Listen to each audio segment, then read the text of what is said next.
is insane. Australia is truly the land of the lizards. They got most of the monitor lizard species on the planet, and some of the tiniest. That's incredible. Look at his little ears, right behind the head. Come on, come on, come on, come on. Look, look. Yummy, yummy. There we go, look at that. Look how insane that solid blackhead is. This is a wild black-headed python on the road crossing right after the earth starts to cool down a little bit because it was so hot during the day that this snake was just hiding in the crevices of the rocky outcrops, waiting for the earth to cool down so you can come out and start hunting.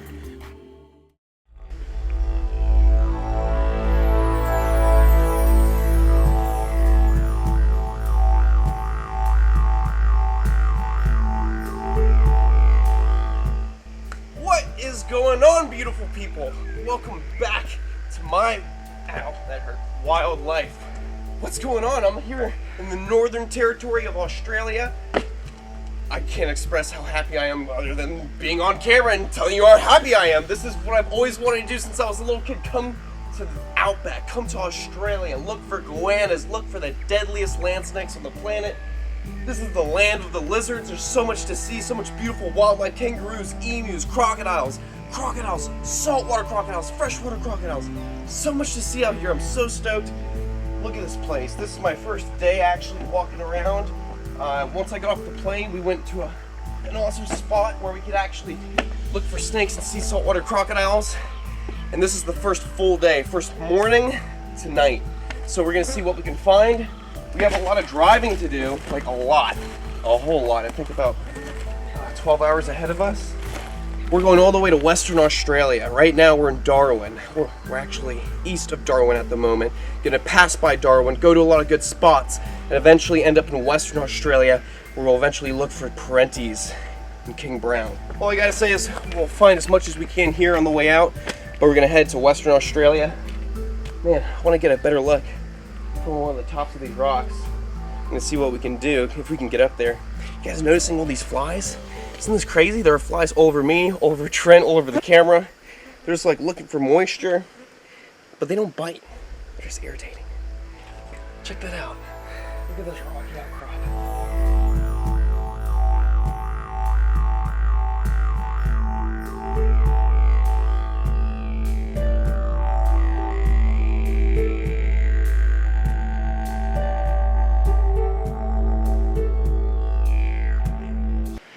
Guys, look at this beautiful view of the outback of Australia. We have the mountains over here in the back. We have the fog coming over the mountains. The sun's coming up. We didn't sleep at all last night, but we're still amped to go hunting. Ricky and his lady are sleeping in the car because they want to get a couple hours before we make this big trip to Western Australia to go look for Parentes, King Browns, all that fun stuff. Why do we have to leave this range? Because sadly, Darwin area has been overtaken by the invasive cane toads, and king mulgas, among other species that feed upon frogs and toads, have been feeding upon the cane toads, and their populations have gone down because the cane toads have a nasty toxin, bufotoxin, right on the back of their neck. And when these animals feed upon them, they die. So the king mulga, the king brown, the largest venomous snake in Australia, largest venom yield of any venomous snake in Australia, its population has gone down, sadly, because of these cane toads. So we have to leave the range where the cane toads are at, where they haven't spread to yet, to find the target species we want to find. So, we've got a lot of driving to do, we got a lot of herps to find. Let's do it.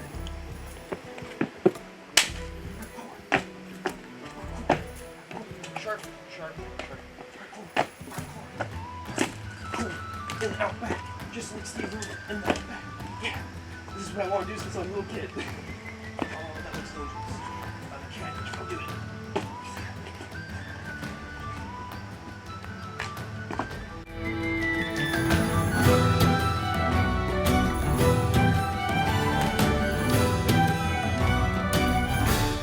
What is going on, beautiful people? I am just walking along the rocky outcrops over here, and I noticed these macropod nuggets right here. Look at this.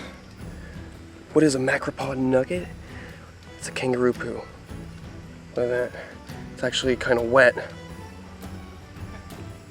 And I would say that this animal was here probably about 2 hours ago. By the way, the squishy sound, you can hear the way it squishes? The way it squishes, that's how you tell it's about 2 hours. Still moist. And the texture just tells me the animal has a very happy life and he's well balanced. It's a well balanced macropod, most likely a wallaby. Stop flies. What do you want from me? I don't have any change. Stop. I'm just a tourist. Please stop. I don't have anything.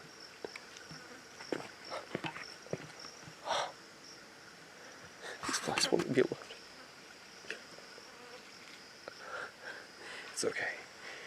Oh, more wallaby poo. Score.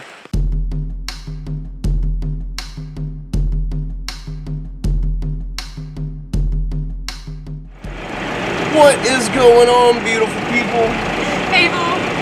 So, we ran into a little bit of an issue. The car didn't start. This car didn't start. We just got out of the Outback, or at least the Northern Territory. We just got out of the woods. It's been like a 2-3 hour drive out of the woods. Made it to the first stop to get some groceries, get some gas. She goes to start the car, it doesn't start. So we're like looking around like, oh, it's really hot. We don't have anything to work with. And then it turns out that a screw fell loose and it broke the connection for the car to start. So for the battery, this little bit wasn't connected. And we put it together, we got our little connection to start the car, so now... He's like, start it, and I'm like, right, start it. You better believe that I'm not a mechanic, beautiful people. I suck with machines. Leave me with a Mamba or King Cobra, don't leave me with an engine. Alright, you ready to go? You got your ice cream? Yeah, I got my ice cream. Alright, let me get my flat white, and let's get out of here. We got Prenties to find.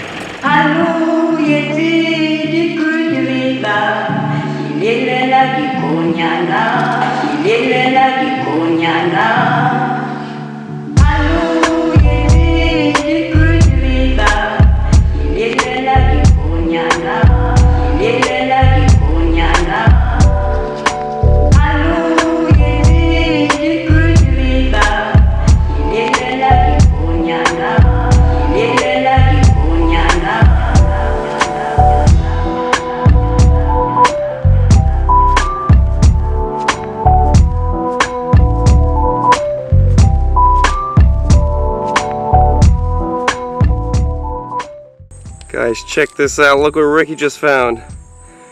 Beautiful little long-tailed Rocky monitor. You want to talk about this guy? Yeah, so these are a long-tailed rock monitor, Varanus kingorum. They're the smallest member of the rock monitor family. And there's a couple of different forms of these guys. And this in particular one's a sandstone form, which is sort of found in this sandstone habitat that we're searching here. These guys feed primarily on locusts and also small lizards and geckos, so a lot of little skinks and things you see running around here. And yeah, they're this guy's probably this year's hatchling. Full grown's probably 30 odd centimetres, so he's got a lot of growing to do, but in general they're a very small monitor. They're probably the 3rd or the 4th smallest monitor in the world. That's insane, man. Good spot. Thanks, mate. And where'd you find him? Right around these rocks right here? Yeah, just seeing him duck into one of these little rock crevices. That thing's incredible. Yeah, you can see why they call him the long-tail rock monitor. Yeah, his tail's double the size of his own body. Yeah, probably double and a half. Look at that. Yeah. Real cute little fella. He's adorable, man. Yeah, look at it, they can fit in anything. Look how flat his little head is. Just slide into any little crevice. That's insane. Look at his little forked tongue coming out. Typical monitor tongue. Is he flicking it? Yeah, he's flicking it. Look at that. That's so cute. Oh my god, he's so cool looking. Imagine him just chasing around tiny little locusts. Oh, and I would love to see that. Yeah. Him jumping around, trying to catch him midair. Yeah. That'd be awesome. Or taking down a little skink. I can't imagine. He's gonna be a beast one day. Yeah. Dude, Dude, this is insane. This is the second monitor lizard species of the trip, and it's so tiny. So tiny. That is insane. Australia is truly the land of the lizards. They got most of the monitor lizard species on the planet. That's some of the tiniest. That's incredible. Look at his little ears. Right behind the head.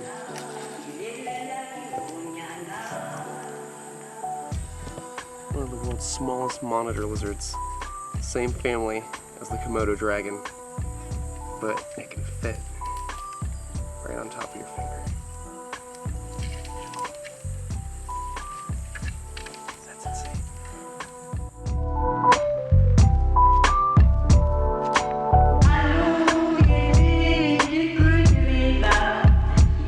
Alright, beautiful people, we just left the little spot for the beautiful long-tailed Rocky monitors. My boy Ricky was able to find a real young juvenile, and then we filmed a little bit with it. It got out my fingers, it got away.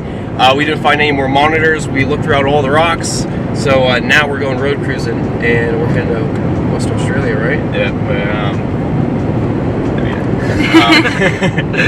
we're about 100 k's from the border of WA, and the sun's just going down. So hopefully, in our travels to Western Australia, we can maybe pick up a critter or two crossing the road just on dark, and yeah, I don't know. Maybe find a king bulga.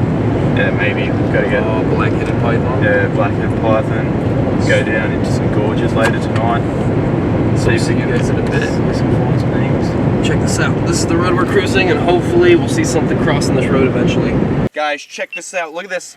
First blue-tongue skink of the trip. This is awesome. I grew up back in America having these as pets. This is my first wild one. But this is a northern bluey? Yeah, it's a northern blue tongue. So this would be a young northern bluey, and you think it's gonna be a bit bitey?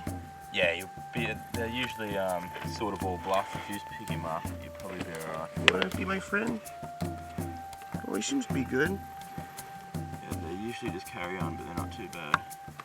Except for that one. Look at this! That is so sick! Little blue-tongue skink. What do you think? This one's like 6 months to a year old? Yeah, probably not. Yeah, probably 6 months. Look at that. They're born pretty big, so Oh my god. he actually hasn't done a heap of growing. Dude, I love blue-tongue skinks. What's so funny about them is their big fat bodies and their tiny, tiny little legs. And they just shuffle on by. Look at that. That is such a beautiful little animal. Obviously called a blue-tongue skink because of that blue tongue. Let's see if we can get a good look at that tongue. Oh, are you hissing? I'm sorry. I don't mean to upset you. Look at that tongue. Look at that. Blue as can be. Look, he's just crawling around. He's hanging out. Little insectivorous lizard. And these guys will get about that big. They're awesome. And you've been nibbled on these quite a few times, right? I've seen some clips of you getting nibbled. Yeah, I've had me fair share of bites of these little guys. But one this size isn't going to do too much damage to you, but the bigger ones, I've learned firsthand, will make you draw a fair bit of blood. Well, at least this one's being real kind to us, and he's just hanging out. Yeah. He doesn't feel we're too much of a threat now that we started handling him. He's got nice colours down his back for a juvenile. Oh my goodness, can you see all the bugs that are flying around us right now? Oh my god. It's really interesting about this lizard. Not just is it such a beautiful, well-adapted animal to this hot climate, they also do not lay eggs. These animals are ovoviviparous, so they will actually drop live babies, around 10 to 15 babies in clear sacks. They pop out, they shoot out of the sacks, ready to go, and they scurry off, ready to start living their lives, hunting and surviving.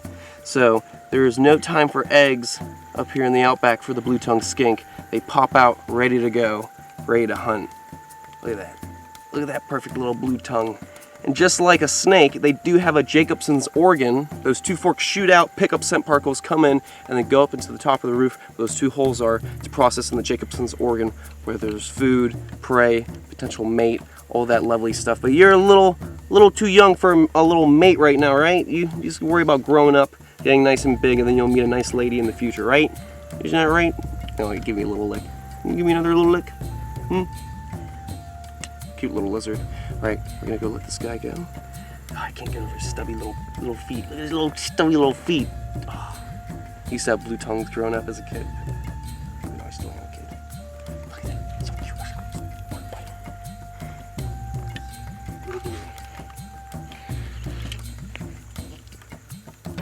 Guys, look at this. So, look, he just caught one. The blue tongue's hunting right in front of us. Look, he lost it. Look, I got another one right here for him. Let's see if he eats it out of my hand. You want it? Look, you want it? Ah, look at that! Look at this! Just hand-fed a wild blue-tongued skink, a locust, here in the Northern Territory of Australia on the way to Western Australia. Look at that. There's another one right here. Look at that, another locust right here. He's swallowing down the first one. Watch this, let's see if we can get him to eat another one after he swallows it. Look at it, he's crushing it down like it's nothing. This is what he was out here to do, look for locusts tonight. So he's stoked, he's getting a nice full belly, and then soon he can rest. Look, I got more. You gotta finish what you're eating first. Look, I got more right here. Look, come on. Come on. Come on. Come on. Come on. Come on. Look. Yummy, yummy. There we go. Look at that. That's a good meal, right? You gonna crunch on it? Here you go. Grab it. Grab it. Grab it. Nom, nom, nom. That's a really good meal, right? Look at him swallowing down that locust like it's nothing. Oh, these things are everywhere. Look at this. Let's go another one. Look at him. Look at the way. Oh, you gonna catch that one?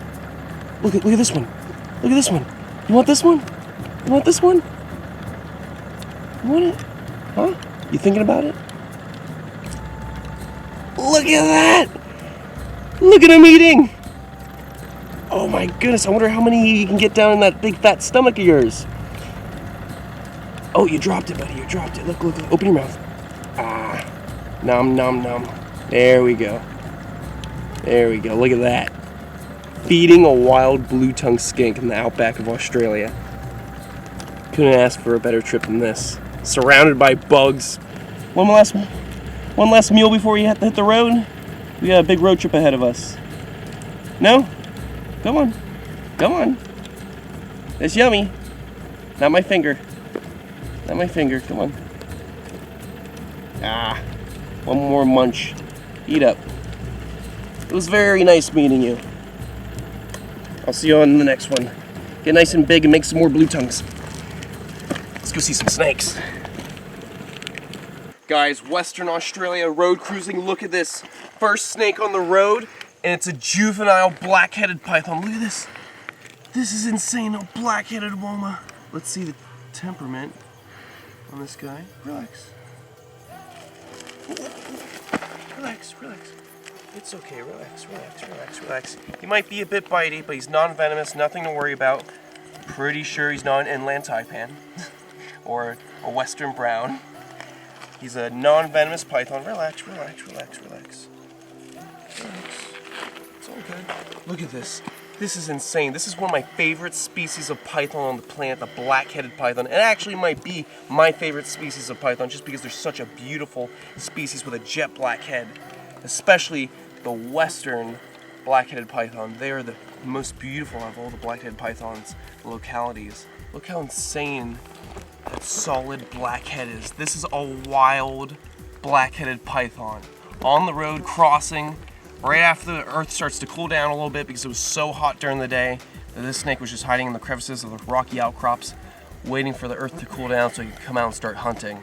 What's so cool about this snake species, it mainly eats reptiles. So, oh, nearly gave me a little kiss on the lip. Give me a little bump.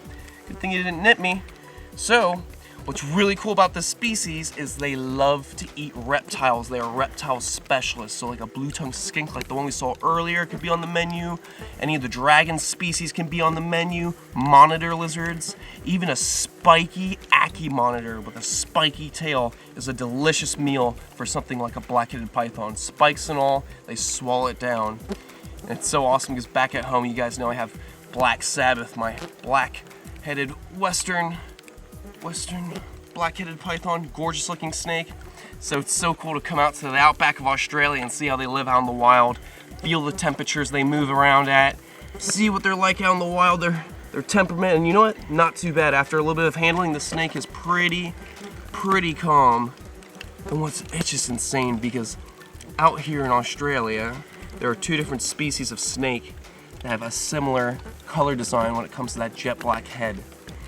Near the east side, inland, the most toxic snake on the planet, the inland taipan, And then you have over in this area in Western Australia, a locality of western brown snake that actually has a jet black head which also looks like an inland taipan.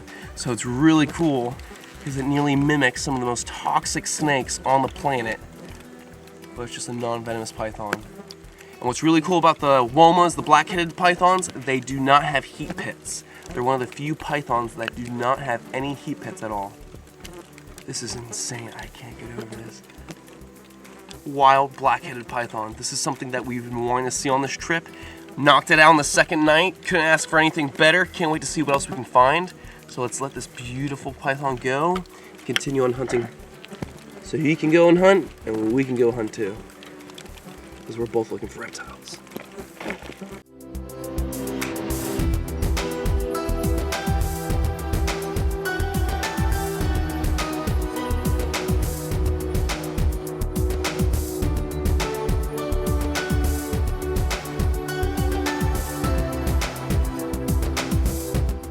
What is going on, beautiful people? It is, what, an hour and a half earlier than it was before we crossed. We did a little bit of time traveling when we crossed the Aussie border to Western Australia. We got the birds going off in the background. We're over here at a Puma gas station because Puma's the best place to get some tucker for the night. So we're gonna get something to eat, go find somewhere to crash for the night, and then later, tomorrow we're gonna go hunt again. See you tomorrow.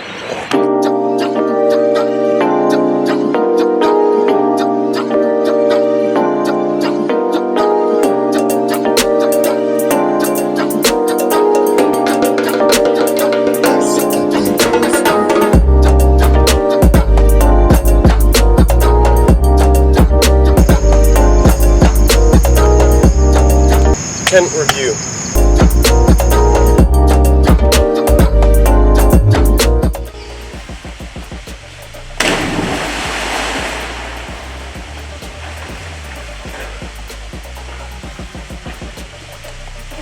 This is how you live your life. Look, he caught the Gold's monitor. Look at this thing.